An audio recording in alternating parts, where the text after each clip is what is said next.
Golden brown colour వచ్చేంత వరకు fry చేసుకొని పెట్టుకొని మనం చిన్నగా చాప్ చేసుకున్న కరివేపాకు వేసుకోవాలి. It's very flavourful and very healthy కూడా.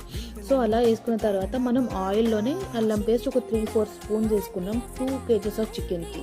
అండ్ ఇలా చికెన్కి అది వేసుకున్న తర్వాత అది కొంచెం ఫ్రై అయిన తర్వాత కొంచెం పసుపు వేసుకున్నాం. సో పసుపుతో పాటు అండ్ ఇంకా then mix of salt and masala salt mix అయిన తర్వాత నేనేం చేస్తానంటే సాల్ట్ ఎంత వేసుకున్నాను 2 to 3 spoons of salt for 2 kgs వేసుకున్నాను. సో మనకి టేస్ట్కి సరిపడినంత వేసుకోవచ్చు, నెక్స్ట్ కూడా చూసుకుని. నేనైతే 3 మ్యాంగో కారం యూస్ చేశాను ఇందులో.